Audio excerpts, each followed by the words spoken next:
MC Reggie Fresh Morning Show. A station that pays. This is MC Reggie Fresh from the MC Reggie Fresh Morning Show. And folks, guess who's in the building? She was born from the Chi-Town, Chicago, Illinois. She graduated with her bachelor degree from Augsburg College in 1992. She earned her master's degree in 2014 from the University of the Rockies. Ladies and gentlemen, let's welcome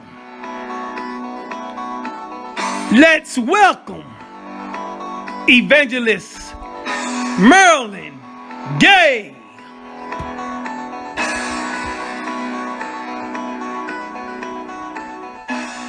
Welcome to the MC Reggie Fresh Morning Show. What's going on, Miss Marilyn? I'm doing fine, Reggie. How are you? Absolutely great. So, the first question I want to ask you is, how long you been an entrepreneur? Well, let's see. I think 2003. So that's about 16 years. Yeah, that's it. 16 years? Uh-huh. Wow. Okay, now, what made you want to be an entrepreneur? Well, you know what? It wasn't a matter of what made me want to be an entrepreneur. It was the type of person I am. You know, I didn't want someone constantly telling me what to do, when to wake up, when to go to work, because I just was never that kind of person. But anytime I got on a job, Reggie, believe it or not, I would excel. I would be the top sales supervisor or the top person making the telemarketing calls and on the board. And I just became an entrepreneur.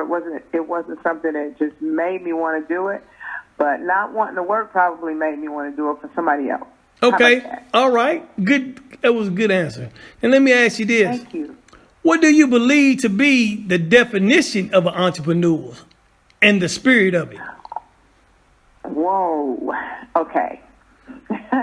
The definition of an entrepreneur. An entrepreneur, to me, my definition, not Ebonics, not English in the Webster. My definition is that it's a person that has faith. It's a person that does not like to be put in boxes or have to stay and maintain position all the time. It's a person that has to move, make decisions, and think on their own without having someone wait for them to think. And it's also a person that provides jobs for other people as well as a person that works for themselves. Okay, cool. Let me ask you this. Now, I know I asked you what made you want to become an entrepreneur. Now, what inspired you to become an entrepreneur? You know what I'm saying? Okay, well, I like working with women, and a lot of times when you want to work with women, you don't get those kind of jobs. You know, you get this job working for the restaurants. You might get this job being a waiter. You might get this job being a car salesman, a contractor. But you don't always get a chance to work with women. And I am really, really down about working with women. Because, you know, we rock. You know, we girls rock. All right, then. Okay, cool. Now, this question right here. Very good question. What was the most difficult thing you experienced in being an entrepreneur, and what was the best? Can you tell me that? Sir, I can, Reggie. Which one do you want first? You can tell me. Okay. I'll tell you what, I'll start with the worst and we'll go to the best. All right. The worst experience I ever had as an entrepreneur was when I was doing good in my nonprofit. I was helping women, and then I began to help men in recovery, addiction, and homelessness. And I opened up a women's house and a men's house, and then opened another men's house. And this particular time I opened a men's house. The city codes came to my older men's house, the very first one, where I had the new guys, and the other one was a graduate house. And they came and said I needed to do some repairs. And so I began to work on those repairs, and because I was a good steward over God's money, we were able to do those repairs. However, the repairs began to climb, and the family, that was the worst part. And so we had to shut that program down, and those guys had to go over to the other house. But the best part was that during all that stress and strain, the family that we were negotiating with to buy the property, they decided to donate it to the church, and they decided to give it to us for $1, a half acre with a building in the church. Wow, that's wonderful. Thank you. Yes, it was. That was the best. So it made the bad end up working out for its good. Well, you know what they call that? You know what they call that? What They call that the serendipity law. Tell me what that means, Reggie. I don't know what that means. The serendipity, you just explained it. The serendipity means something that was going to be bad. You thought it was going to be bad, but it turned out being good. I'm going to give you a definition, and I'm going to break it down for you. Okay, I'm listening. In a story, breaking it down in a little short story. Okay?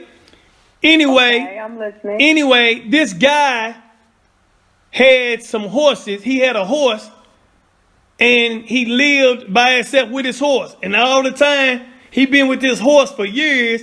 He had to go to the army. They gave him a letter and told him he needed to report for duty, getting ready to go to the army the next day.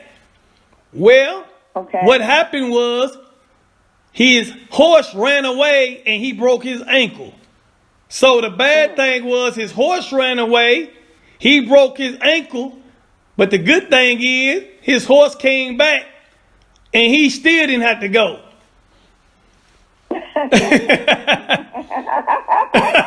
Serendipity. Oh, wow, that was funny. Okay, now, Miss Gay, what I want to say to you, what I want to ask you now is, okay, what kind of advice do you have for the upcoming entrepreneurs, and what do you foresee for the future for entrepreneurs? Okay, Reggie. For entrepreneurs that are coming, the first thing that will happen to you as an entrepreneur is, if you have an entrepreneur spirit, you're going to want to do the impossible and step out there, but you're going to have that fear, and you'll let that fear continue to have you procrastinate, and you won't decide to open that business. Well, for you new entrepreneurs, I want you to know that that is a normal thing, but you have to get over it and connect yourself with someone that will help to push you, to prime you, to encourage you, to inspire you, and to be there for you when you do step out. That's the best advice I can give, Reggie. Okay. And the other question again was? What do you foresee for the future for the upcoming entrepreneurs? Oh, wow. I like that question, Reggie. Okay. I think for the future for entrepreneurs is, if we don't get it now, I don't think we'll be able to get in there and get it like we really need to get it, because we still have that window of social media. And I see the entrepreneurs of this age getting more astute with social media, getting more developed with communicating with one another and realizing we're not an island. And that's the problem that we have, Reggie. We get our entrepreneur job and we begin to work it, and our self-employment just carries us one way, our way, and we don't connect with one another. And so then we're an island and we don't have any help. So in the future, I see entrepreneurs pulling together, Reggie, and I'm trying to do that in my banquet that's coming up, in the showcase, the entrepreneur showcase that's tomorrow, my banquet on December 15th. Okay. I'm trying to do it at that time, as entrepreneurs coming together for a Christmas banquet, and a comedian and a great speaker called Apostle Jarrell T. Beard from Tennessee. Okay. Now, Miss Gay, what I want to ask you is, I want you to tell me about your business, the name of your business, and, how can somebody reach you if they want to, get a hold of you and book you or use your help or your services? Okay. Well, Reggie, I got a few streams of income. I try to work in all of them so it doesn't get uninterested. And All right, then. different. Okay. Okay. The first one is I help incorporate businesses. If you're a nonprofit or for-profit out with a small price, I help incorporate businesses, get them established with the legal part of it, pay the taxes and the fees for them. All they got to do is write the check, and I take care of everything, bylaws, charter, incorporation, everything. Okay. And another business I have a church still, even though I'm not pastoring. I'm just an evangelist. So that's one of the things I do, and I go speaking at high schools, churches, anywhere that the opportunity presents itself, Reggie. Right. And also, I sell Legal Shield. Legal Shield is a legal insurance for individuals that if you have a moving violation, if you have a speeding ticket, or if you got trouble with your landlord and they're trying to take you to court or they're trying to keep your rent, anything that goes on, Legal Shield is there to help. It's having a lawyer on retainer for just $24.95 a month for that. And then we also do identity theft. We have small business plans, and we do 50 employees or less, 100 employees.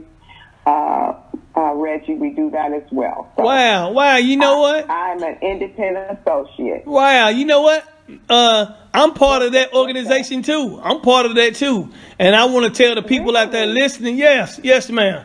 I am. Oh man. Talk, Reggie. Yeah, but what I would like to tell everybody is it's a very great program, and I think everybody needs it.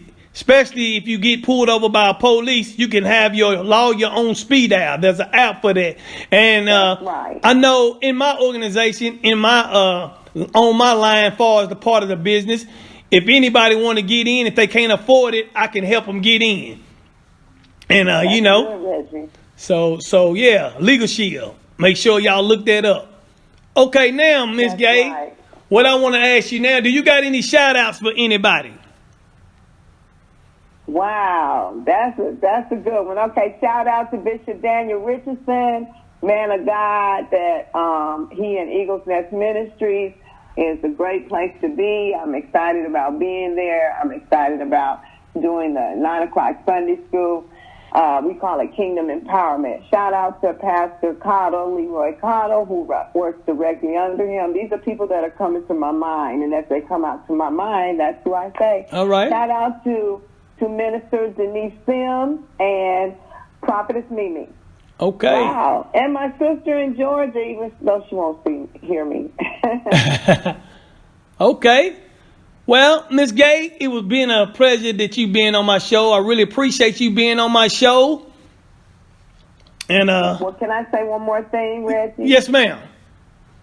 I encourage anybody that's listening to come to the showcase tomorrow at 5 8. Quita Layton is an awesome person that's put this together. Entrepreneurs working together, Reggie. All right, then. Well, the last question I want to ask you, could you please tell the whole world out there, can you tell the whole world out there what's the baddest station, the best station in the land?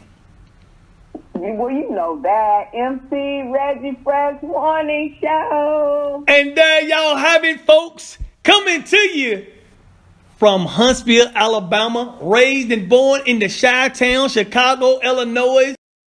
That's Miss Evangelist Marilyn Gay right here on the MC Reggie Fresh Morning Show.